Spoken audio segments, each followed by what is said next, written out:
नमस्कार. आज आपण एका अशा प्रश्नाबद्दल बोलणार आहोत जो खरं तर आपल्या सगळ्यांनाच कधी ना कधी सतावतो आणि ज्याच्याशी आपण रोज झगडत असतो.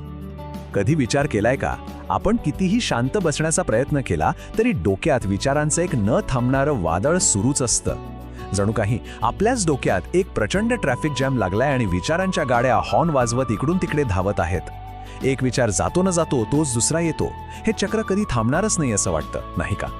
आणि कामाच्या ठिकाणी तर विचारांचा स्पीड आणखीनच वाढतो. समोर लॅपटॉपची स्क्रीन असते, पण मनात घड्याळाचे काटे टिकटिक करत असतात. उद्याची डेडलाईन आहे, काम कसं होणार, बॉस काय म्हणतील, माझं प्रमोशन होईल की नाही, हे विचार रात्री झोपेतही आपला पिच्छा सोडत नाहीत. आणि विद्यार्थ्यांचं तर विचारूच नका. त्यांच्या डोक्यात तर वेगळंच महाभारत सुरू असतं. MPSCचा निकाल काय लागेल, इतकी वर्ष जीव तोडून केलेली मेहनत कामाला येईल का, पोस्ट नाही मिळाली तर घरी काय सांगायचं, लोकांना काय तोंड दाखवायचं, या सगळ्या अपेक्षांच्या ओझ्याखाली मन अगदी चिरडून निघतं.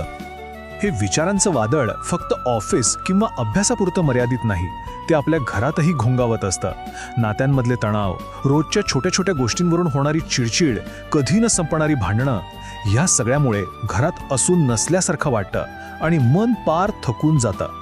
आणि मग अशा वेळी मनात एक प्रश्न येतोच की आपली खरी समस्या बाहेरच्या जगात नाहीच आहे, ती आपल्याच आत, आपल्याच डोक्यात आहे. आपलंच मन आपलं शत्रू बनून आपल्याला त्रास देते की काय? आणि तुम्हाला सांगू का, असं वाटणं अगदी स्वाभाविक आहे, यात काहीच नवीन नाही. हा प्रश्न काही आजचा नाहीये, हा एक खूप जुना, हजारो वर्षांपासून माणसाला पडलेला प्रश्न आहे. आणि याचं उत्तरही तितकंच जुनं आणि आश्चर्यकारकपणे साधं आहे. चला, याचं उत्तर शोधायला आपण थोडं इतिहासात मागे जाऊया. एका भव्य राजदरबारात जिथे एका तरुण राजकुमाराने आपल्या गुरूंसमोर अगदी हाच प्रश्न ठेवला होता. जरा डोळ्यासमोर आणा, हजारो वर्षांपूर्वीचा एक तेजस्वी राजदरबार भरलाय. महान ऋषी वशिष्ठ ज्ञान देत आहेत आणि सगळीकडे एक अद्भुत शांतता पसरली आहे. आणि त्याच शांततेत एक तरुण राजकुमार, प्रभू राम, अत्यंत विनम्रपणे उभे राहतात आणि खूप साधा पण तितकाच खोलवर विचार करायला लावणारा प्रश्न विचारतात. ते विचारतात, गुरुवर, हे मन नक्की आहे तरी काय, जे मला इतकं बेचैन करून सोडतंय? याचं खरं स्वरूप काय आहे? आणि मित्रांनो, हाच तो प्रश्न आहे जो आपल्या आजच्या या संपूर्ण चर्चेचा पाया आहे. तर मग ऋषी वशिष्ठांनी काय उत्तर दिलं असेल? आता त्यांनी जे सांगितलं ना, ते आपल्या मनाबद्दलच्या सगळ्या कल्पनांना अक्षरशः मुळापासून हादरून टाकतं. ऐकायला तयार आहात? सगळ्यात आधी ऋषी वसिष्ठ आपले गैरसमज दूर करतायत. ते म्हणतात, अरे मन म्हणजे काही डोक्यात बसलेला मेंदूचा भाग नाही किंवा हृदयात असलेलं काहीतरी नाही. त्याला कोणताही आकार नाही, रंग नाही. ती अशी कोणतीही वस्तू नाहीये जी डॉक्टर ऑपरेशन करून शरीरातून बाहेर काढू शकतील. मग मन आहे तरी काय? आणि इथे तो सगळ्यात मोठा खुलासा. वशिष्ठ म्हणतात, मन म्हणजे दुसरं तिसरं काहीही नसून केवळ आणि केवळ संकल्प आहे. हो, संकल्प म्हणजे काय? तर आपली तीव्र इच्छाशक्ती किंवा एखादा ठाम निश्चय. जिथे संकल्प आहे तिथे मन आहे, जिथे संकल्प नाही तिथे मन नाही. इतकं सोपं आहे हे. आता हा संकल्प काम कसा करतो? तर अगदी एका छोट्याशा बीसारखं. बघा, जसे एका लहानशा बीमध्ये एक मोठं वडाचं झाड बनण्याची पूर्ण ताकद लपलेली असते, तसंच आपल्या मनातल्या एका छोट्याशा संकल्पामध्ये, म्हणजे एका विचारात, आपलं संपूर्ण जग निर्माण करण्याची शक्ती असते. आपण ज्या विचाराला आपलं लक्ष देतो, त्याला ऊर्जा देतो, तोच विचार हळूहळू वाढतो आणि आपलं वास्तव बनून जातो. आणि इथूनच एक जबरदस्त सत्य समोर येतं की आपण जे जग बघतोय, अनुभवतोय, ते आपल्या बाहेर नाहीये, ते आपल्या आत आहे. अगदी एखाद्या स्वप्नासारखं. बघा, स्वप्नात असताना आपल्याला डोंगर, नद्या, माणसं, आनंद, भीती सगळं खरं खरं वाटतं. पण जाग आल्यावर कळतं की अरे, हे सगळं तर माझ्याच मनात तयार झालं होतं.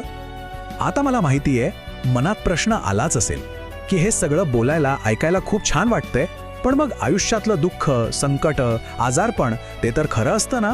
त्याला आपण मनाचा खेळ कसा म्हणू शकतो? आणि हा प्रश्न अगदी बरोबर आहे. अगदी राजकुमार रामांनाही हाच प्रश्न पडला होता. ते म्हणाले, गुरुवर, जग खरं नाही तर मग त्यातलं दुःख आणि आजारपण इतकं खरं का वाटतं?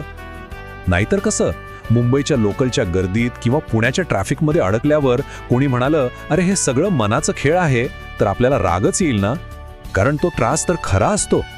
आणि इथेच या सगळ्या ज्ञानाचं सार लपलंय.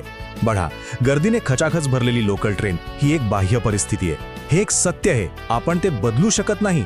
पण त्या गर्दीत प्रचंड वैताग करायचा, चिडचिड करायची की शांतपणे गाणी ऐकत प्रवास करायचा, हा आपला अनुभव आहे. आणि हा अनुभव आपला संकल्प, आपली निवड ठरवते. बाहेरची परिस्थिती तीच राहते, पण आपला आतला अनुभव आपण 100% बदलू शकतो. याचा अर्थ काय होतो माहितीये? आपल्या आनंदाचा रिमोट कंट्रोल तो दुसऱ्या कोणाच्या किंवा परिस्थितीच्या हातात नाहीये, तो आपल्या स्वतःच्या हातात आहे. हा संकल्प म्हणजे जणू काही आपल्या प्रत्येकाच्या हातात असलेली एक जादूची कांडी आहे. म्हणून लक्षात ठेवण्यासारखी सगळ्यात महत्त्वाची गोष्ट ही आहे की फक्त एक संकल्प, फक्त एक विचार आपलं पूर्ण जग बदलायची ताकद ठेवतो. हो, खरंच, फक्त एका विचारात आपलं वास्तव बदलण्याची प्रचंड शक्ती आहे. मग ही शक्ती वापरायची कशी? चला सोप्या भाषेत समजून घेऊ. पहिली पायरी आहे आपल्या मनात काय चाललंय याबद्दल जागरूक होणं, साक्षी बनून आपल्या विचारांना बघणं. जेव्हा एखादा नकारात्मक विचार येतो तेव्हा त्याला आव्हान द्यायचं, स्वतःला विचारायचं, हा विचार खरा आहे का, ह्याचा मला काही फायदा होतोय का? आणि सगळ्यात महत्त्वाचं, जे नकोय त्याचा विचार करण्याऐवजी जे हवंय त्यावर आपलं लक्ष केंद्रित करणं. हे नेहमी लक्षात ठेवा की प्रत्येक क्षणी आपणच आपल्या विचारांनी आपलं जग घडवत आहोत. आणि या सगळ्या प्रवासाचं अंतिम ध्येय काय? तर ते आहे कैवल्य. आता हा खूप मोठा शब्द वाटेल, पण सोप्या भाषेत सांगायचं तर ही मनाची अशी अवस्था आहे जिथे मन बाहेरच्या कोणत्याही गोष्टींनी विचलित होत नाही. ते आपल्या मूळ, शुद्ध, शांत आणि आनंदी स्वरूपात स्थिर होतं, जसं वादळानंतर शांत झालेला समुद्र. तर मग जाता जाता एक विचार नक्की करा. जर आपलं संपूर्ण जग, आपले सुख दुःखाचे अनुभव आपलंच मन घडवत असेल, तर मग आज ह्या क्षणी आपण आपल्यासाठी कोणतं जग घडवणार आहोत? मला आशा आहे की या चर्चेतून आपल्याला एक नवी दृष्टी मिळाली असेल. जर हे विचार आवडले असतील तर ते नक्की शेअर करा.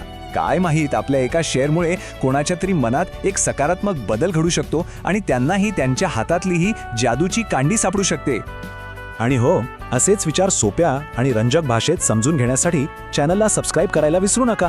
लवकरच भेटूया पुढच्या भागात. धन्यवाद.